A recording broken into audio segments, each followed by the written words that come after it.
This podcast is sponsored by nobody. Hey dudes, welcome to Splat from the Past, the only 80s themed horror and sci-fi show where things can get totally radical. Now today I will be welcoming a very gorgeous and talented singer, and I've interviewed her sister twice, and I am talking about Lorelei McBroom.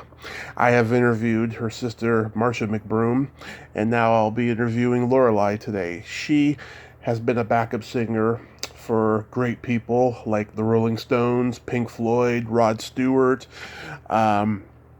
She was in Chris Isaak's music video for Dancing, Billy Idol's video for Hot in the City.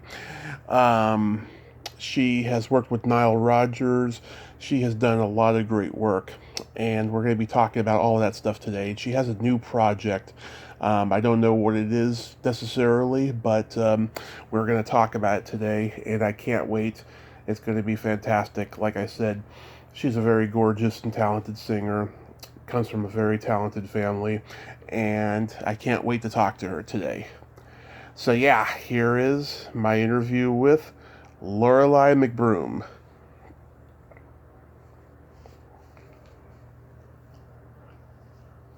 So let's start with this new project. What is this new project necessarily? My new project is an online series called, excuse me, called Who Influenced You? Right. It's basically chronicling a genealogy of inspiration. And the idea came from my being on tour with Rod Stewart, and he was constantly praising Sam Cooke. And we did several of Sam's songs in the show. And I didn't really grow up on Sam's music. I knew a couple of his hits, but I went to YouTube to listen to him perform one of the songs we were doing called Having a Party.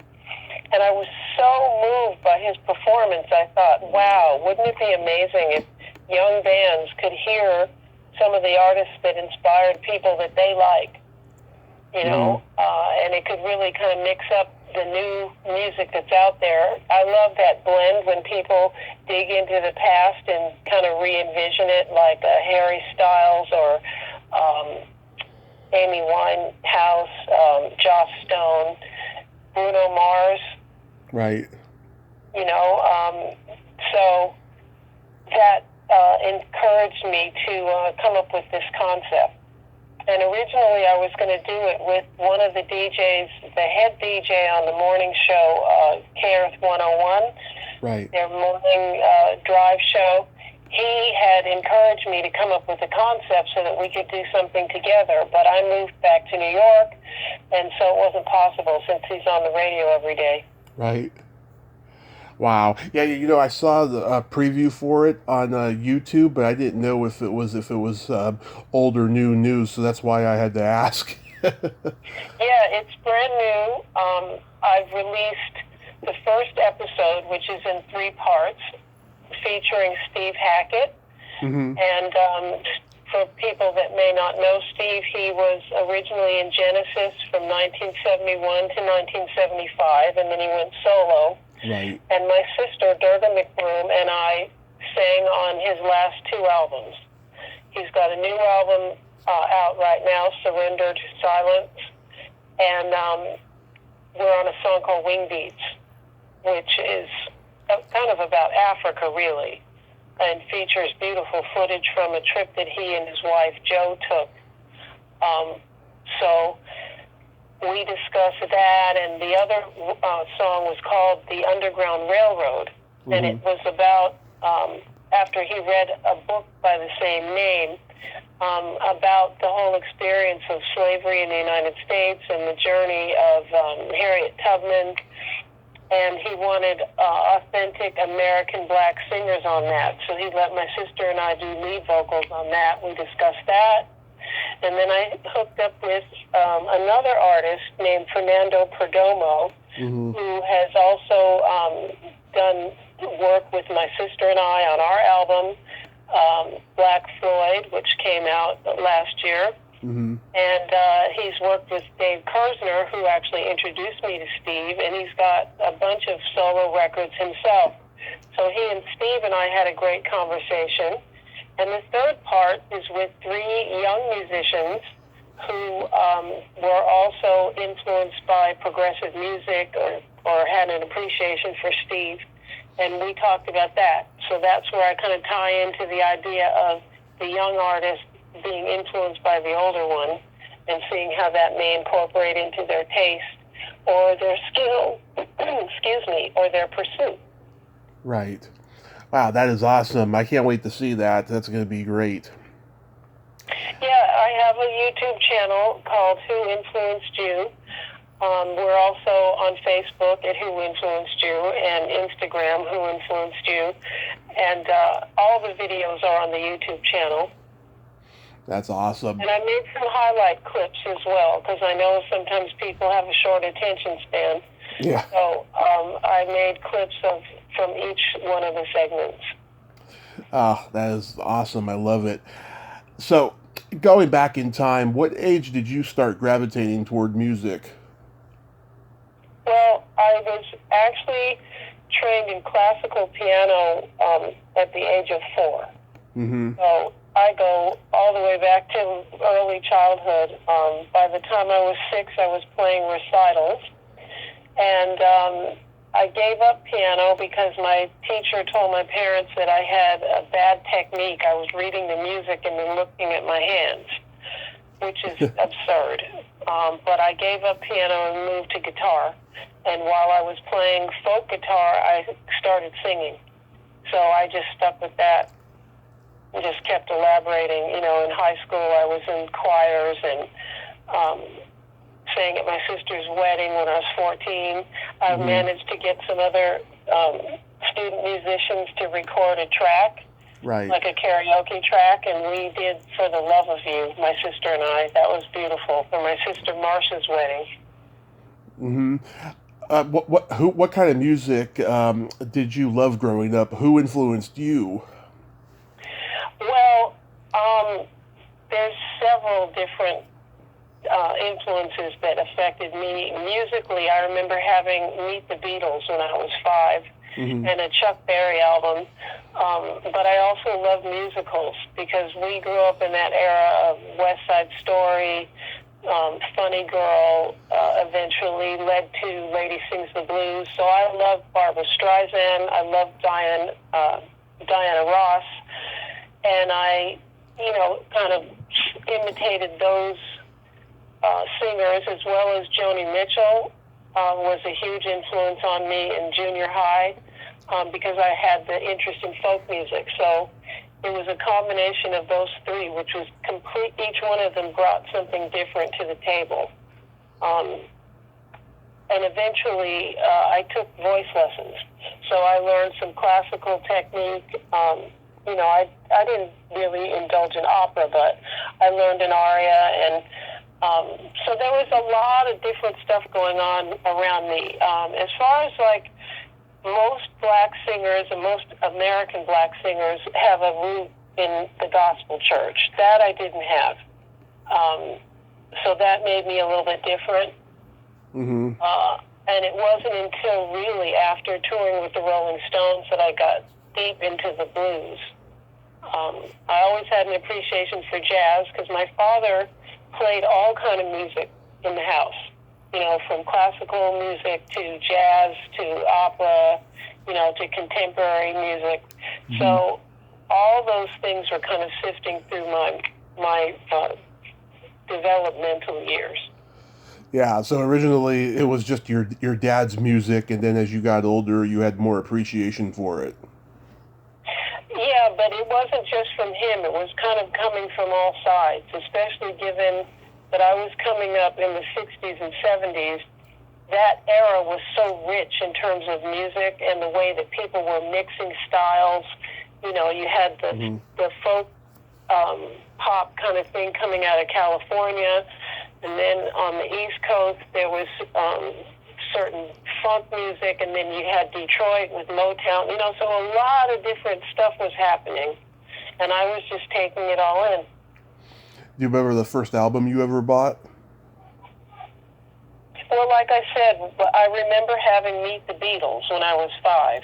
Right. and some Chuck Berry album at the same time. So I'm not quite sure why my parents would have bought those for me, but I know I loved the Beatles when I was little. Of course, most people did. How about your first concert? The first concert that I remember is Earth, Wind and Fire. I was a huge fan of Earth, Wind and Fire, and I got tickets to see them on a New Year's Eve show in San Diego. And thinking that I was a big independent, able to drive, I took my best friend down there, didn't tell her parents. I rented a motel so that I wouldn't have to drive, with drunk drivers on New Year's Eve. Thought I was really doing the right thing, but I had a great time at the show, managed to talk us backstage. We met the band. But when I got back, her parents wanted to kill me. They were so angry that, who did I think I was just taking their daughter to this show and not getting permission? But we had a great time. It was fantastic. I loved them, and I was quite honored to be able to write and sing with Philip Bailey. Nile Rodgers hooked us up when he was producing Philip. Right. Wow, that's amazing. So, how many years apart between you and Marcia? 10. 10. Okay. So, after high school, you went to UCLA, right? Mm-hmm. Yeah, I went to USC first to do a little bit of music theory. Then I went to Cal State Northridge. I wanted to study film. But while I was there, after I think it was only the first semester, I left to go to UCLA. They had started an extension program in the music business, which was absolutely amazing. They had people that were actually in the business teaching courses in production, songwriting, management, and I took courses from Nick Vinay, who signed the Beach Boys to Capitol Records. He had produced Tobacco Road for Lou Rawls. He worked with Linda Ronstadt and the Stone Ponies on a different drum, and he kind of became my mentor. So that was a fantastic experience, but because I was really anxious to get going with my music, I didn't stay the course, and I didn't finish. I think I stayed in classes for a couple of years, and then I worked my way into eventually making my first record and producing a couple radio spots for Barney's New York, and eventually I got a record deal on Capitol. Wow. Did you record an album on Capitol? Yeah, I did. I worked eventually with Nile Rodgers on an album, which I really loved, but there was a whole lot of politics going on behind the scenes, and the label president got fired, my A&R man got fired, his assistant, just everybody got fired. So I really didn't have anyone on the inside to pull for me. So I got dropped before the album got released. Oh, that's awful. The good thing was I had met Pink Floyd before that, and one of the girls had left the tour, so they called me. They were getting ready to go to Russia and do a European leg of the tour, and I got to do that with Durga. So I wasn't, without something great to do. Yeah. Wow. You also worked with Nile Rodgers on Sister Sledge's When the Boys Meet the Girls. Yes, I have a song on that album called Dancing on the Jagged Edge. That's a great song, very underrated, I have to say. What was the genesis behind that song? Well, actually, I was hoping to do a song like that for myself. I wrote that with David Bryant and, oh my God, his name is escaping me right now, Dennis Herring. And I thought it would be a great song for me, to shop for a record deal. But I had met Joni Sledge. She lived in the same building that I was living in. And they were looking for songs, and Nile was producing. And I knew Nile through my sister Dana. Both Marcia and Dana lived next door to Nile when they were growing up. And Dana had introduced me to him. So since she had a record coming out, my friends were like, okay, let's submit this song. And he loved it. And that's how that happened. And from there, that's when you co-wrote the song with Philip Bailey.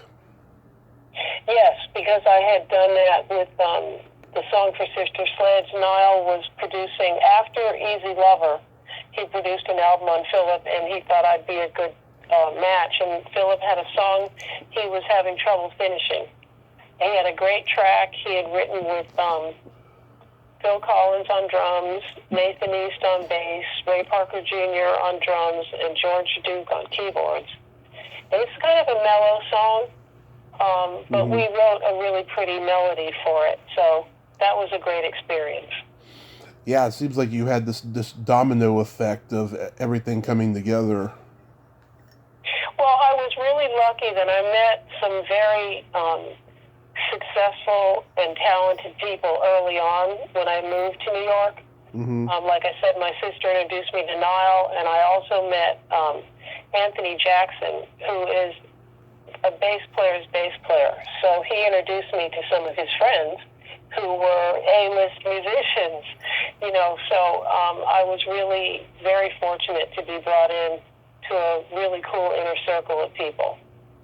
Yeah, I mean, it's not what you know, it's who you know in the business. It really is. Yeah, it really is.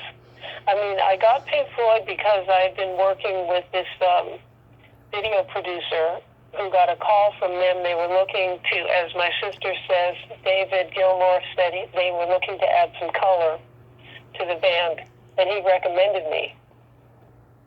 And what year was that you first performed with Pink Floyd? 1987. Okay, that was the Momentary Lapse of Reason tour. And then again in 1989. Oh, that's so cool. Yeah, I think Dark Side of the Moon is one of the greatest albums ever recorded and will ever be recorded. I mean, it's a timeless album. Absolutely. It's a great classic, and I love performing it. Yeah. Oh, yeah. Have you ever done that thing? It's been on the internet forever where, you know, if you put the album on with The Wizard of Oz, there's like a sync there. No. No. I did for one song once, and it was eerily right on. Wow, really? Yeah, I can't remember what song it was, but it was like, you know, it started when like the hurricane happened, and then it ended when the witch's feet disappears or something like that, you know, under the house. Yeah, it was really eerie. You know, I don't know who figured that out, but it was eerie. Yeah, I saw a Pink Floyd tribute band in 2009. They did Dark Side of the Moon in its entirety, and then they there was an intermission, and then they did all the other hits, and the light show was just gorgeous. There was all these gorgeous visuals. I can't remember their name though.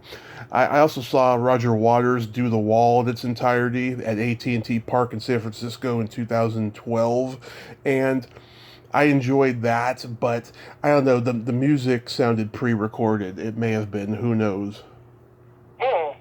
Yeah. Interesting. I saw that show in 2014 in Italy, and I was blown away by every aspect of the production.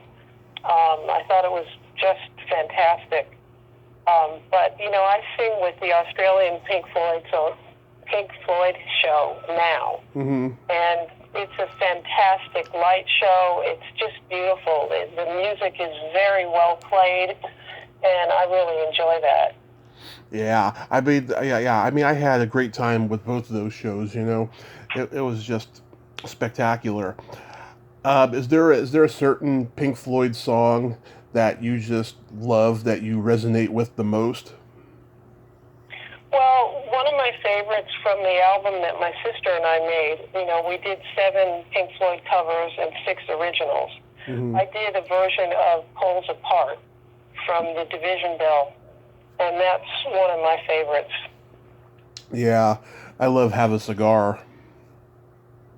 Thank you. I really enjoyed that. That's also a favorite. But as far as like something that I think is truly unique, Holds apart. I mean, it's not that the track is different. It's just the texture of having female voices takes it to a different place for me. Yeah, whenever Alice Cooper does Schools Out at the end of his concerts, he puts a little bit of Another Brick in the Wall in the middle of it.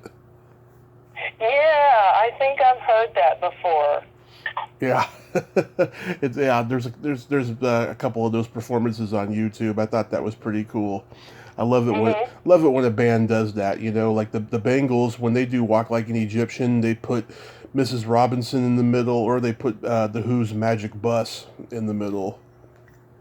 Oh, really? Yeah, I love it when they do that. So touring with Pink Floyd, I mean, are they great guys? Yeah, they were wonderful. All of them. Roger had left the band, so they were kind of throwing the dice to see if they could do it without him, and they were successful.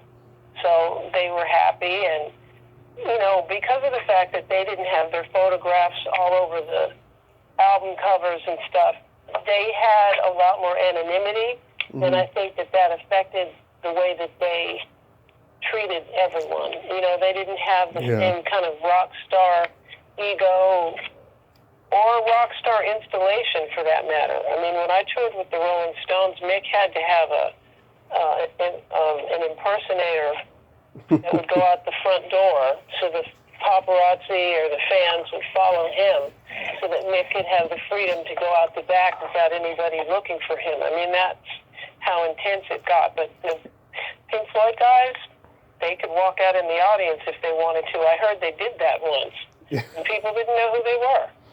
Yeah, I think they hide behind that psychedelic haze of their music, you know. Well, it isn't just that. You know, they started out doing music for film. So it wasn't about the band being featured. It was about the music being featured, and then the light thing came into it. So their focus was never look at, you know, who's doing a great solo. You know what I mean? Right. I think though that if Sid Barrett had remained in the band, maybe he would have been recognized, because he became sort of, you know, recognizable and notorious. That's true, but we'll never know. Yeah. I just know that the Pink Floyd that I knew was very not into focusing on who the band members were. It was more about really doing the best show for the songs. Right. So you went on tour with the Rolling Stones during the Steel's Wheels tour? Yes, the Steel Wheels Urban Jungle Tour. The European leg was called Urban Jungle because the Steel Wheels stage was so big that a lot of the European arenas couldn't hold it. So they had to create a completely different stage that was smaller to fit into the venues where we played throughout Europe. And every once in a while there was a place where they pulled the Steel Wheels stage out. They actually had 4 versions of the stages that would piggyback on the road. Like one set of trucks, would go out and set up while the other was tearing down, so that they could, because it took that long to set up the stage. It was incredible. Yeah, and they were, of course, you know, they were making a huge comeback with the album, because things looked a little bleak there for a while when Mick and Keith weren't getting along, and their music was becoming a little bit more experimental. You mean at that time? Yeah, like from... Yeah, they were not getting along when I was on tour with them. But, you know, it was nothing earth-shattering that was going to break the band up. They've been friends since they were 5, so, you know, people go through their own personal issues. Yeah, I know that they famously, you know, took separate transportation on a lot of those later tours. Well, yeah, I mean, Mick would ride on the plane with us, but as soon as we got to wherever we were going, he would take a separate car, and the rest of us would ride together. Mm-hmm. And we lost Charlie Watts recently. What can you say about him? Oh, he was such a kind and, humble man. He was not in any way into a rock star persona. He was just a decent, down-to-earth person, rather to himself, quiet.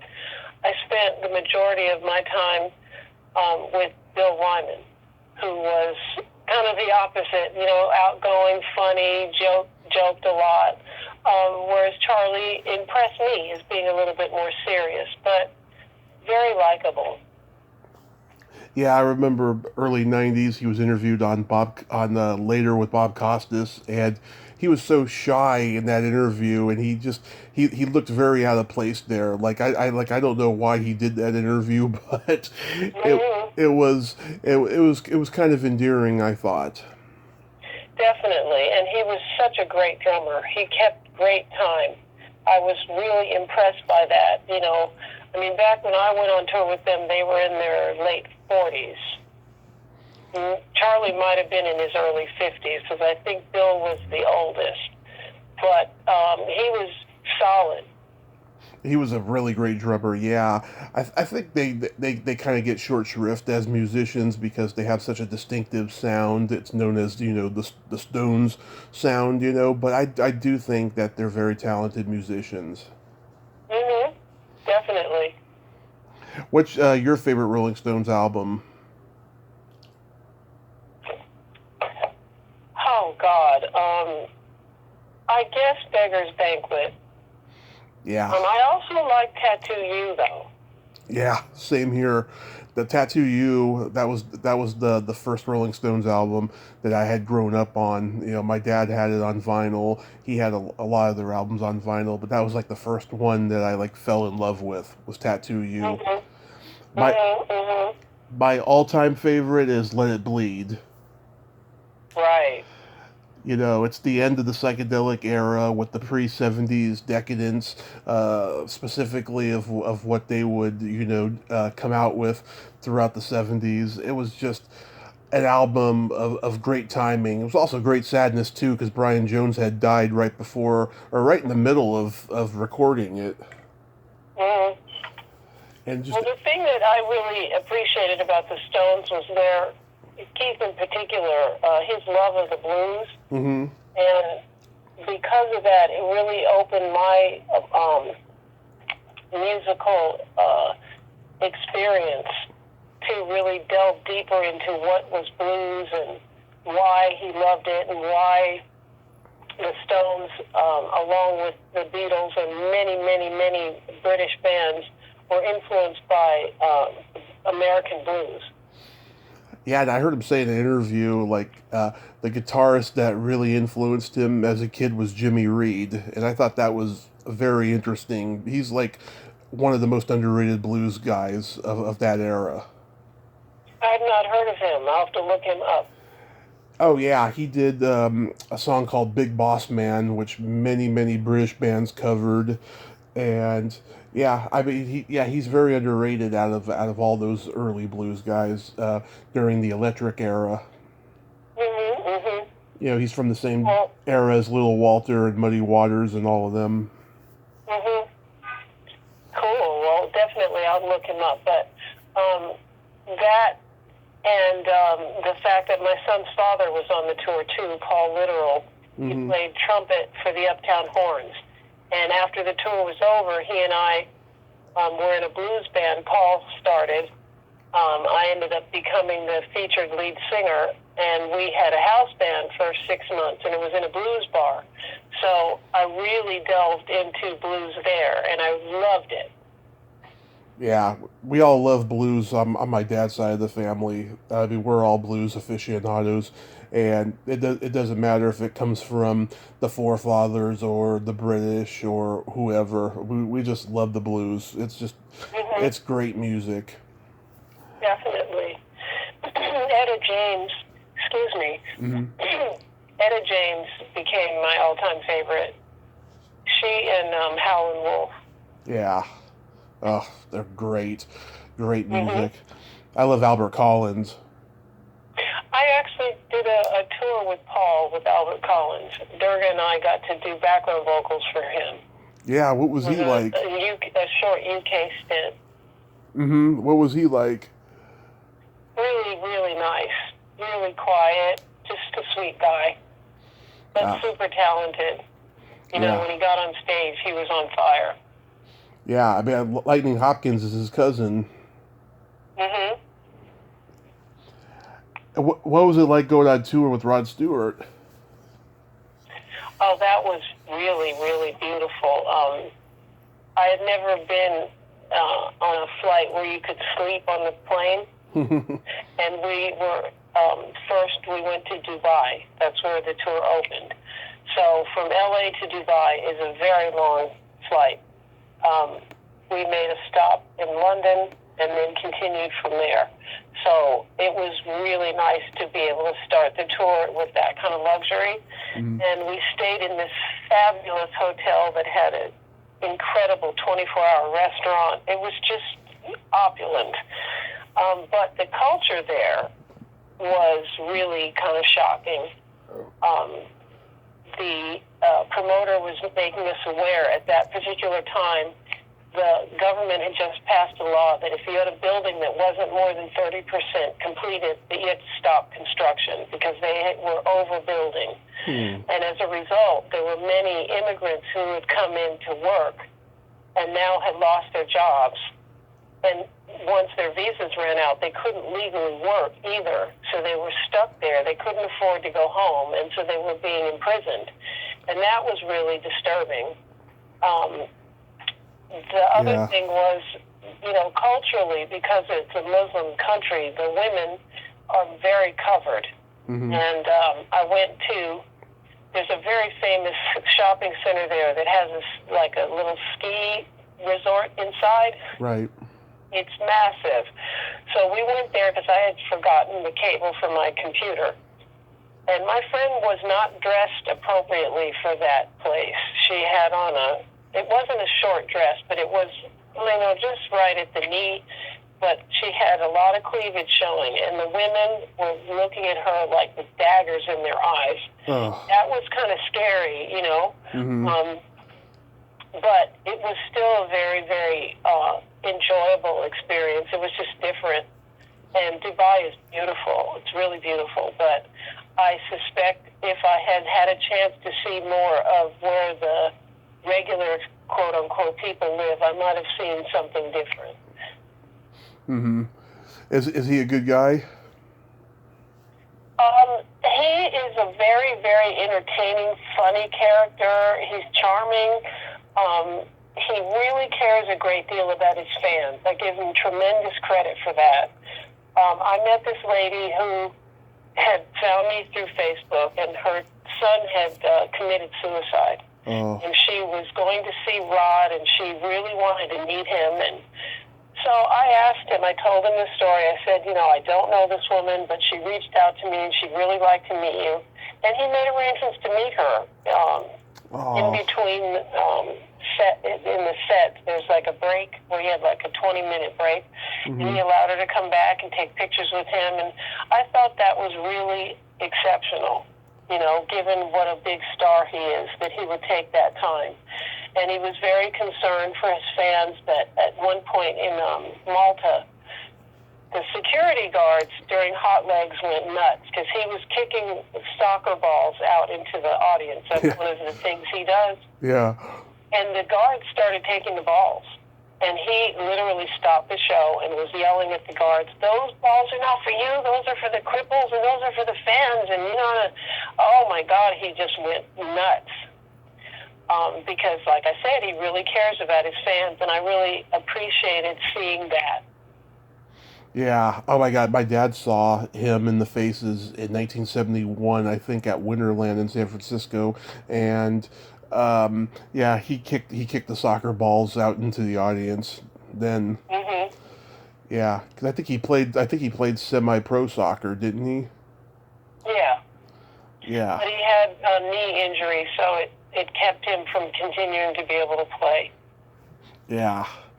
Oh, that's so amazing. And now, you know, he's kind of a Vegas showman now. you know? Well, he had a residency, which many people have taken because it's easier than being on tour. You still get to do shows. You can do what you want. The shows may be shorter. I don't know, you know, specifically of what each artist's contract calls for.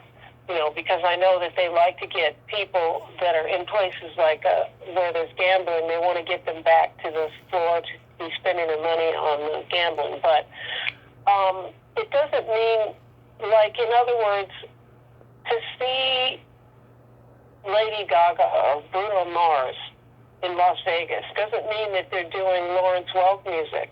Right. You know, I've said the same thing about doing Cruise to the Edge, which is sponsored by Yes, and I've done that with my sister every year since 2015. Mm-hmm. But the music that those people who are, you know, 50, 60, 70-year-olds are listening to is what they grew up on, which is the music that was popular in the 70s, you know, or the 60s. It's not the music of their parents. So when you think about Vegas having these artists like a Rod Stewart, it means you're going to get the music that he was doing in his heyday, not necessarily, I know he's done the American classics. Of course. But that's not what he's doing in Las Vegas. I saw you in Chris Isaak's dancing music video. Yeah. Yeah. That was early on, really early on. Yeah, I thought it was a pretty cool video. Yeah, I mean, what do you remember about making that? Just that it was fun. You know, the costumes were a little bit awkward to move in, given what they wanted us to do. But I had a great time, and I was really impressed to later see Lynn Mayberry, who was one of the girls, or it may be pronounced Marbury, on tour with... oh my God, I can hear his voice right now from the Talking Heads. David Byrne? David Byrne, yeah, she was on tour. Remember he did that fantastic tour where he had those two black girls? Yeah.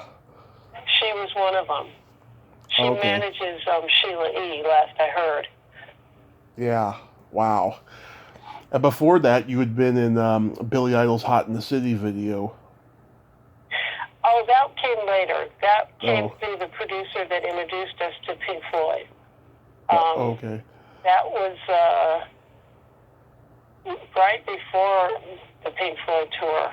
I was making my album, actually, at that time, and it was a day of mixing, so we had the day off, but it was a very long day. Yeah, wasn't that video, like, banned on MTV or something?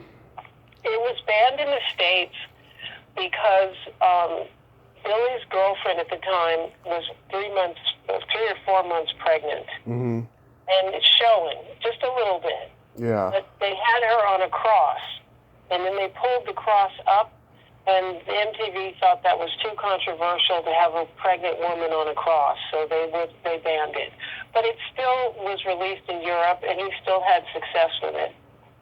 Yeah, I mean, I grew up, you know, on all the Billy Idol videos that were shown on MTV, and that one I actually didn't even know about the song until much later, till like the internet came. I was like, how come I don't know that one, you know? And then I find out that the video was banned.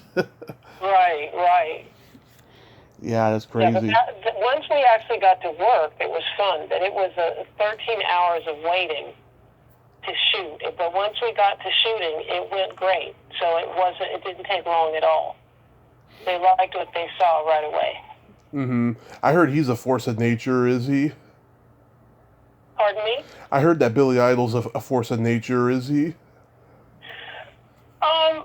I wouldn't call him that. I mean, he was easy to work with. He was pleasant. He ended up doing some more stuff with my sister, Durga. They wrote music together and performed together. Mm-hmm. He was, how can I say, a little bit larger than life in the sense that he's tall. He was very handsome. Yeah. Pleasant to talk to, you know. But I didn't really get to know him per se. Oh, okay. Yeah, I mean, he has a new single out. I saw the video recently. I thought it was pretty good. You know, he's aged well, I think. Mhm. Yeah, he's a very talented guy. I actually have a friend who went to go see him in concert, I think back in 2016 or something, and she was in the front row, and like he like leaned over and gave her a kiss, and like she has it on video, and she just wears it like a badge of honor. That's cute. Yeah, I love that. So, Lorelei, there's this secret silly game that I like to play with my guests. I played it with Marcia, and what this is a series of silly slumber party questions. No win or lose, just pure fun. And Okay. how this works is I ask you the question, you answer it, and then you ask me the exact same question, and I answer it. Okay. And you can comment on answers. All right. Okay. Lorelei, are you ticklish? Yes. Are you ticklish? Yes, very ticklish. What's your favorite part of the body? It could be anything. Of my body or just anybody? Anybody. I don't really have a favorite part, but I like feet. Mm-hmm. I like What's your favorite part of the body? I like feet too. It's one of my favorites, but my main favorite body part is the belly button.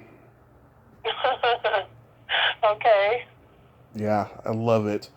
Do you have an innie or an outie? It's a little of both. Excuse me. It sticks out just a little bit, but not a lot. Yeah, I have an outie. Mhm. What color are your toenails painted? They're not. What color are your toenails painted? They're not at the moment, but they're going to be lavender pretty soon because I'm going to an event next week. Okay. Yes, I've been painting my toenails since I was 13. Oh, all right. What would you say is your best personality trait?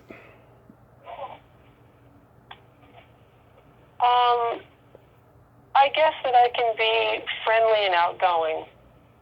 I agree. What would you say is your best personality trait? I have lots of empathy, but I also have no filter. I like that. Yes. I can relate. Yeah. And then my favorite question is there a stinky smell that just makes you gag? Mm. I don't know if I'd go as far as gag, but the smell of garbage on the street in New York is awful. Yeah. I've heard that one before, yeah. What would you say is a smell that would make you gag? Either farts or if someone has dirty feet. Mm. The classics, as they call them. Right. And I have a couple jokes for you. You know the difference between a golf ball and a G-spot? No. A man rather spend 20 minutes looking for a golf ball.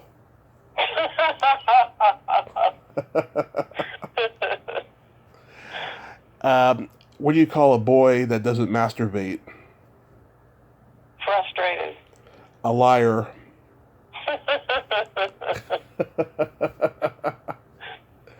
Yeah, I told that one to Marcia recently. I think I told it on her birthday, as a matter of fact. Mm-hmm. But I texted her. Yeah, she loves my jokes.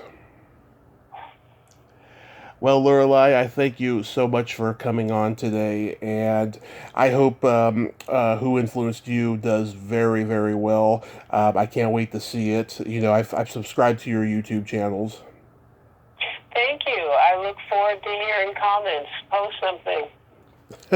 Absolutely, I'm a commenter on YouTube. You know, I'm the one who always posts the kind ones. You know, I've learned like not to post any negative comments because it really comes back to bite you, especially when you're a YouTube content creator. You know. Yeah, it can, but sometimes there are valid criticisms. Exactly. Not most of the time, but every once in a while. Exactly. Well, you have yourself a great day, and please stay safe. Thank you so much, and you too.